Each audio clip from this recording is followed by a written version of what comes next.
Right, 30 August 2024. And I would like to apologize for the late start. I'm actually coming from the airport where I was dropping someone off. And unfortunately, it took longer than I expected.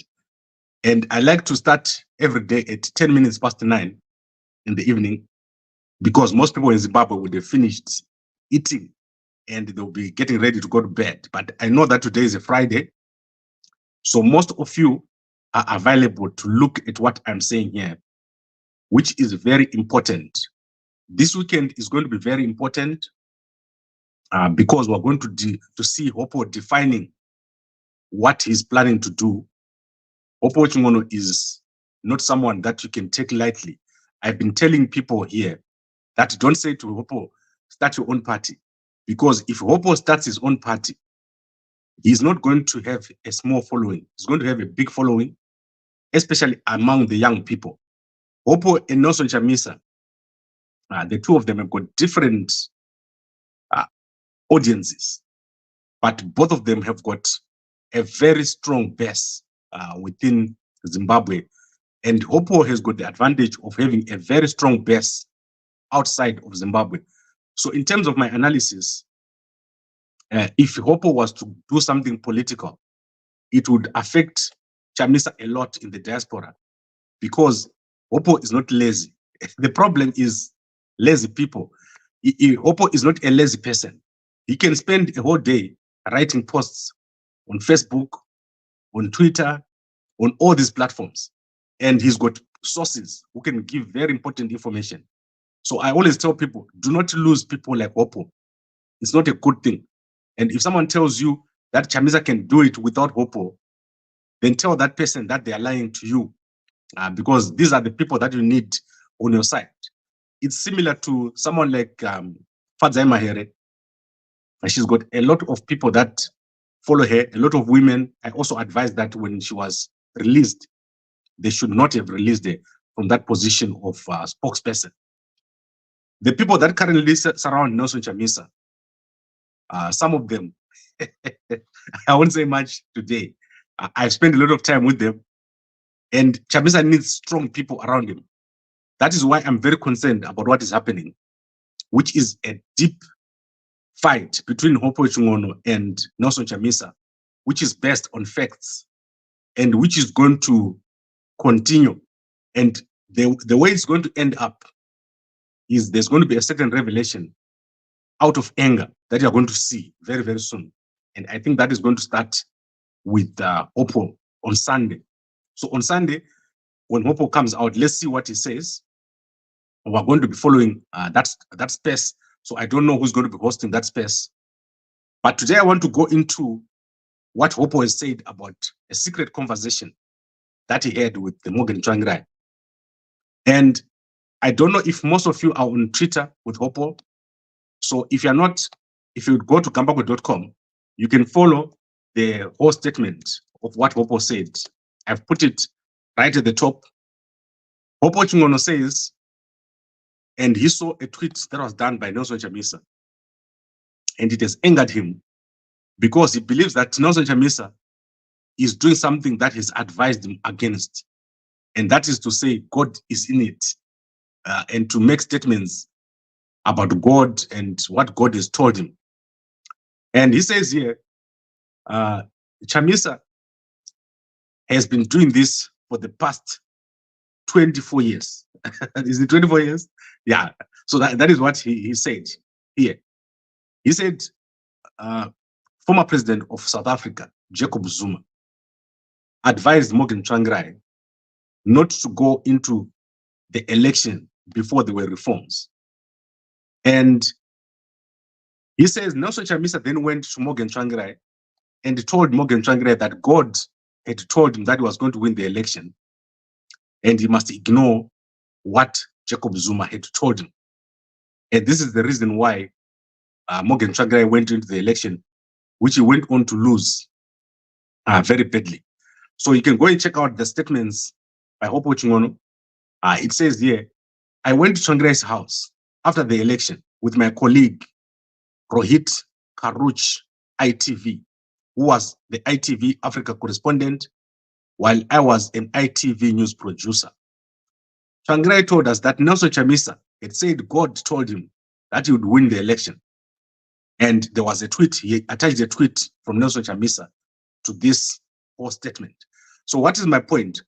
My point is that Hopewell was on the side of Nelson Chamisa. Then he was dancing in between, not wanting to show himself. And now he has realized that what he's saying is gathering traction. So this information of saying Chamisa is not doing enough is gathering traction. If we were to run a poll right now and say, how many people believe Chamisa is doing enough? Hopewell has realized that there are actually a lot of people who believe that Chamisa is not doing enough, and he's going to be taking a big gamble. So Hopewell is gambling here. He wants to see how many people are going to follow him, and he's going to stay vocal.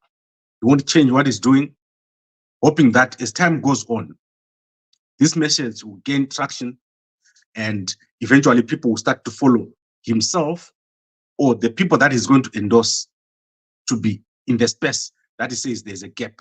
So I've been talking here about the leadership vacuum. There is a massive leadership vacuum in Zimbabwe in the opposition. This is because when Nelson Chamisa left, he did not appoint anyone. He did not quit. So he quit, and then he did not quit. And that is what the problem is. That is why people like Oppo are saying, show yourself, Nelson, and do something. Because the situation is getting worse. As we speak, the people who are in jail, I think they're still in there. They have not been released. We were hoping that they're going to be released on Thursday, but it appears that there's been no change and no movement. And the situation is getting worse and worse to the point that even international organizations and international players do not know how to proceed. They do not know how to handle what is happening in Zimbabwe right now. The prediction that I'm making is that within a short space of time, during the period between now and the ZANU-PF annual Congress or conference, there is going to be an event that is going to change everything. So that is my prediction between now and the 30th of October. By that time, there will be an event.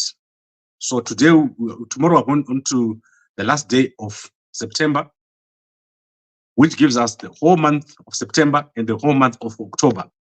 Within 60 days, there's going to be an event in Zimbabwe that is going to change everything because there's a gap, and that gap, no one seems to know how to fill it. It's clear that there is a problem. And politically, Mnangagwa is a liability to both the ZANU-PF and everyone else, not even talking about opposition who are being locked up. It's clear that this has to be resolved. This is what we call an imbalance. There is a great imbalance in the Zimbabwean environment. There's a vacuum, and a vacuum always gets filled. And this is what is happening. Someone is going to come and fill this vacuum.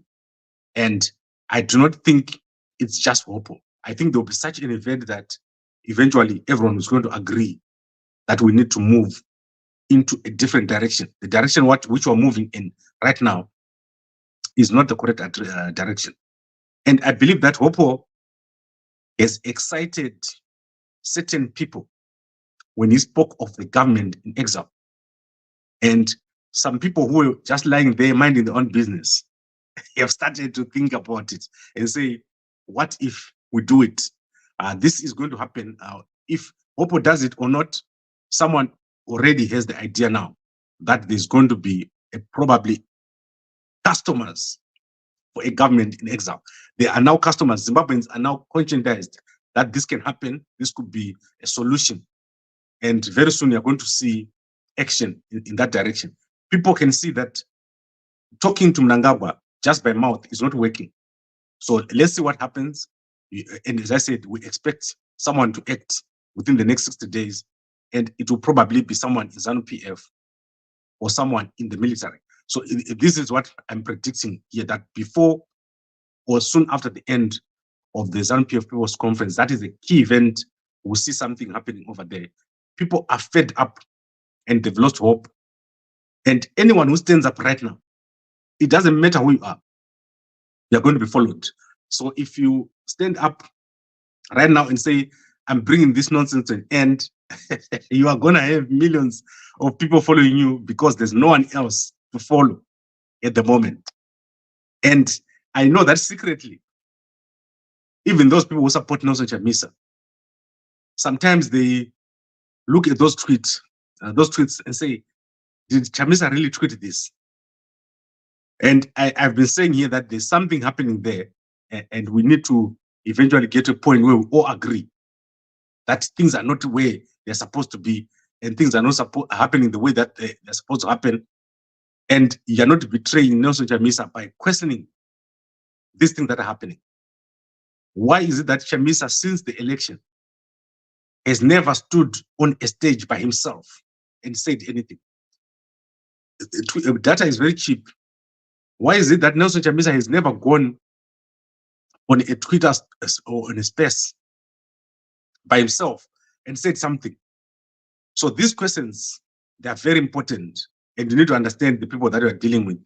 Mnangagwa can do anything, and that is why I'm saying eventually people are going to just stand up. Some people are going to just stand up and say, enough is enough. Let's move to the next level.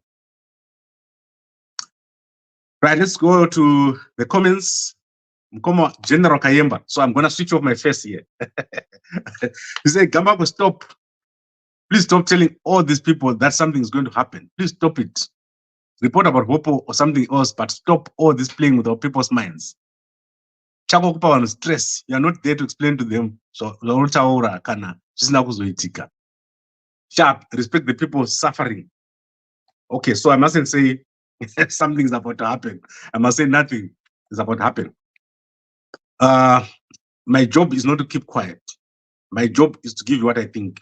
That is why people come here, so that I can explain to them what I think. There are many people who have not seen what Hopo said today. I've given it to them, but I also now need to explain what I think. And what I think is very important because I know the players. I'm the only person in Zimbabwe. Most of the people that you see have never been to a rally, have never walked around the CCC, the MDC, the ZANU-PF. I am, okay, 99% the only person who has been with all these people for the past 14 years. I have sat within these teams.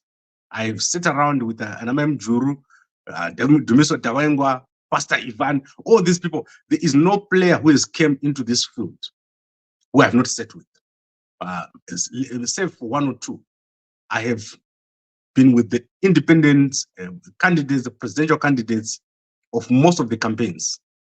So that is why you see, Kuti, when I'm talking to you, I don't hesitate. And if something's said to me, I don't, let's say someone says to me, something's happening to Chamisa, I don't hesitate because the people that tell me things are some of the people within the system and outside the system.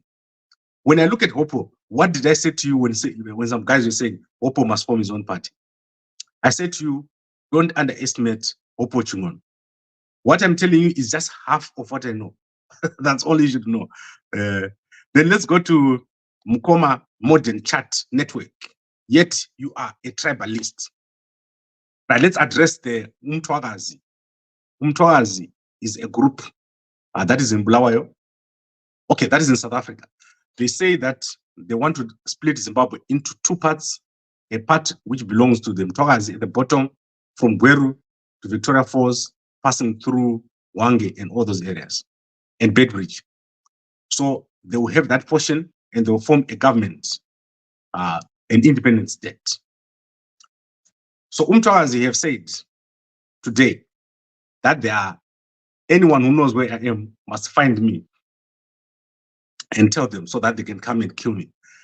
So I would like to say to Umtwagazi, that is the wrong approach. My job here is to give you information. If I'm not there, you want to know what's happening. Same thing with ZANU. ZANU, they know that every morning when they wake up, they switch on their phone, at least they get a direction of what's going on.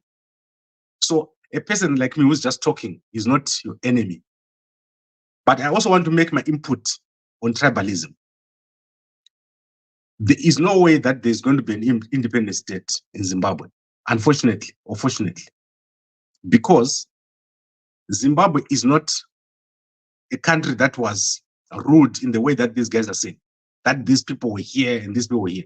Zimbabwe is made of one people. I've described how Zimbabweans came together from the Great Zimbabwe. The people that you call Ndebeles right now, and the people that you call Shonas, they're all coming from the Great Zimbabwe. Some went up north, then some went down south.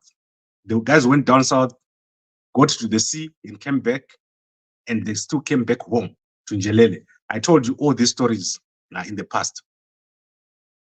The youngsters who are using them tours, they think that they can get into a position of power, or they can become leaders through this independent state. And it won't work. There's no way you can start a new country over there. And it's unfortunate that they then look for people that they think can give them traction. Some of them, I engage them privately. I engage with people like Poswela here. Last week, I had a chat with Poswela. You have seen me sitting with Dumiso Ndabengwa. You don't know what we talked. So if you're a young person from Matabeleland, go and look at a picture of me sitting with Dumiso Ndabengwa and think very hard about what you're seeing and what you're looking at.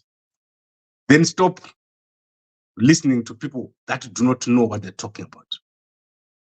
I spent almost all my life in Matabeleland. I went to high school and primary school in Matabeleland, but I'm not a native of Matabeleland. I do not claim to be a native of Matabeleland. However, the majority of the people that I know or who are my friends are coming from Matabeleland, and there is not a single person who supports Umtwazi. And Umtwazi is like a WhatsApp group.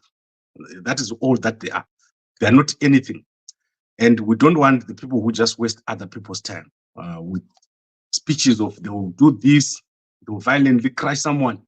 What we want is a country that is peaceful, a country that is developing, high-speed rail, planned cities, 2 kilometers from Harare, 2 hours from Harare to Bulawayo, 3 hours from Harare to Victoria Falls. What a beautiful country that we've got.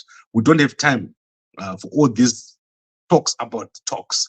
So people will say, Kuti, so Mtwakazi guys think, Kuti, if you're in the Ndebele guy, that's a qualification. Then you must immediately get opportunities.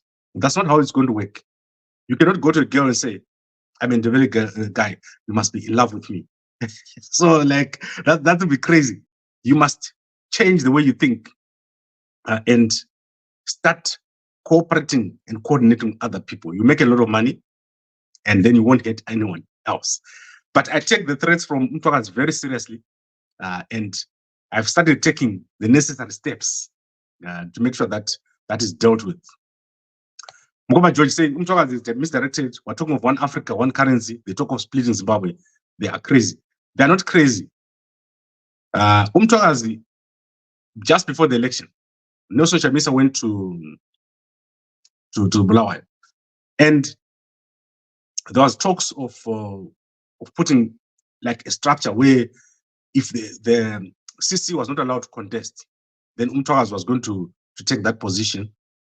But it just didn't work because ideologically, they don't have the ideology. If you're going to be a representative of Matabeleland, you must have an ideology that goes beyond your tribe to say, my tribe is this. Then everything must just happen. There must be a structure. There must be a strategy. You must show us why you splitting the country can do what you wanted to do. So I don't want to go deep into this topic because it's a waste of my time. It will never happen. And I know that no one in Matabeleland supports this madness. This is crazy for someone to just form a WhatsApp group and start thinking that they can talk tribal language. That must stop. And if you see any post from Mtwakazi, ignore it, delete it. Do not talk to those guys. They are wasting everyone's time. So I think that is clear. We don't have time for it. Now, let's see if there are any other comments here of interest. Okay, Gamago, you're talking as nowhere. Where is Tsvangirai to testify those lies? I don't know if it's true or lies. I don't think Hopewell will just lie for no reason. Like he just comes out and starts saying Tsvangirai said this, Tsvangirai said that. Morgan Tsvangirai, by the time he died, he was almost alone. He had so many medical bills. People were just trying to avoid him. There was a guy that is called Tinomambeo. I always tell you about this story. Tinomambeo is related somehow to Morgan Tsvangirai, and he did a lot. He would spend a lot of time moving around with Morgan Tsvangirai in Johannesburg. And I spent a lot of time that time with Tinomambeo, getting to understand what was behind the scenes. And what I can tell you guys is that these powerful guys that you see, Ana Morgan Tsvangirai, Ana Chamisa, Ana Mnangagwa, Dumiso Tabengwa, those guys are powerful in public, but in private, they're just people like you. They run out of money, they run out of opportunities. Sometimes they don't even know how to drive. I've been with a leader of an opposition party, in fact, a leader in government, who could not drive a car. So wherever she wanted to go, or wherever he wanted to go, he will be driven around by other people. They will not be able to move around alone. The things that we take for granted, they are not for granted. You don't know the personal circumstances of Nelson Chamisa. So I don't attack Chamisa. I try to understand him. I don't attack Hopewell. I try to understand him. Because eventually all this has to end. And we must become one country with one government, like the South Africans have done. The South Africans have got one government which works. And you can see what the government is doing. It's achieving a lot. The rand is gaining strength. And people are starting to come together around their country. There are South Africans who don't have a passport. And it doesn't matter. In Zimbabwe, you'll be surprised to find a young guy who doesn't have a passport, even if he's not going anywhere. It's like a passport is a certificate or a qualification of success. We want to get to a point where our country does well. And that's why you see us criticizing Mnangagwa every single day. We criticize Mnangagwa for that reason. We want our country to work. And when you talk of new leaders, that is what is happening. And I hope they're emerging from being journalists. They are reluctantly becoming leaders because the leaders that you know, people like Chamisa, they are in the background. So youngsters are demanding a more active leader. That is what is happening. And when you look at people around Chamisa, they are gatekeeping. So Chamisa is surrounded by people that say, don't go here. Don't talk to this guy. And when you want to talk to him, you have to go to that guy, and then that guy will talk to that guy. And the person that is young wants a leader that they can reach and talk to. That's why you see President Obama was so popular. And that is why you see that young leaders are emerging across Africa. Young leaders need to speak the language of the youngsters. People like Bobby Wine, they're musicians. They're performers. They come out in public and talk to you. That is what young people want. And I want to make it clear that anyone that comes out right now and they give a proper structure, they give a proper direction, they're going to do very, very well in the political sphere in Zimbabwe.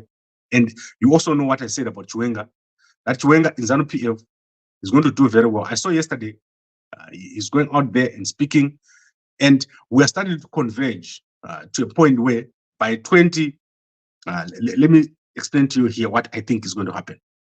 So we said in 2 months' time, there's going to be an event. And after that event, we're going to probably go into a transitional system, which will lead us to around 2035, and then fresh elections by 2040. The environment is not ready for elections right now. So what you're seeing is the beginning of a shaking of the environment. The environment is shaking. And what comes out at the end will be something like a mix of different people. There's a lot of discussions going on, and extreme positions must fall. Eventually, we need to agree on how we fix this economy. ZANU-PF has failed to fix it. The opposition has failed to remove ZANU-PF. Soon, everyone will have to work together, and that is where we are. Traore of Burkina Faso is the best of the crop of young leaders emerging in the continent. I do not know much about these guys. I don't want to lie to you. I see him and I don't know what he's about. Like when I look at him, I do not know what he's about. My best president so far, President Samia Suluhu Hassan. What an amazing president. President Hakainde Hichilema. Those are my two favorite presidents right now. If you see what they've done in Tanzania, if you see what they've done in Zambia, Zambia less so than Tanzania. Tanzania, the infrastructure that they're putting up there, the high-speed trains, the ports that they're developing, and the new cities, that's visionary stuff. President Hakainde Hichilema has fixed the country politically. Now he needs to fix that country economically. And what a task. Zambia is this big thing that you can't cover all the areas. I've gone to Zambia and seen women who are still living like in the past. Like they don't wear shirts, they just walk around. And you're walking in Zambia and you're like, am I imagining what I'm seeing? So this is something that President Hakainde Hichilema has to contend with. And he's been going around to different chiefs and doing all those kind of things. But there is no way that you can accuse President Hakainde Hichilema of not engaging. Go to his Facebook page. Every single day, President Hakainde Hichilema is going to saying something. He's going to be showing pictures of him doing this one thing with the other, or he's going to be opening a hospital or something like that. What people are complaining about with Chamisa is total silence and total absence. That is what Hopewell is saying here. And that's why it's gaining traction. Okay, we're tired of Hopewell this, Hopewell that, yes. And then Zimbabwe stop giving false hope to people. 2 months, what will happen? In 2 months, an event will happen within these next 2 months. That's what I'm saying to you. And it will be big. Guys, please go and read all the comments that are coming up. I can't finish all these comments. And as I said, I just came from the airport, and it has been a long day for me. I do a lot during the day. And I've got some very important movements to make this year. I'm seriously thinking of leaving Africa so that I can operate from other places, which is not in Africa. And so I'll let you guys know my plans. You know that I wanted to put my head office in Harare, but that is obviously not going to work after the arrest of all those people that have been arrested. I don't want to be arrested by Mnangagwa and thrown in a jail for months without trial, without charges. So I don't want to put myself in that position. And unfortunately, that can also be seen as cowardice if someone is running. But imagine if I was not there, and every day you wake up and nothing, every day you go to sleep, nothing. We need to build our country, but it starts with the ideas. So that's why I'm saying I might have to move out of Africa very, very soon. So if you want me to move out of Africa, and you know how I can do it, call me. Let's talk. Let me know if you can help me to move out of Africa. Then we set up somewhere nicely. Yeah. Whatever you're thinking, let's think it together. So let's recap. Hopewell has put out a statement today in which he explained a secret conversation that he had with Morgan Tsvangirai. And he says in that conversation, Tsvangirai blamed Nelson Chamisa for leading him into an election without reforms. So you can go to Zimbabwe.com and see the full statement. And Chungono is coming back on Sunday. He's going to be having a space where he's going to expand on many, many issues regarding his proposed government in exile, placeholder. So I said placeholder. It's not that government that you think. So go and check it out on Zimbabwe.com. You'll see all the information there, the full statement from Hopewell. I'd like to thank all of you for watching and taking your time on a Friday. Let's meet again tomorrow morning, 5 a.m. every day, as I give you an update on the news. There's some very important development that took place today, and I want to just unpack them tomorrow. Thank you very much, and a good night.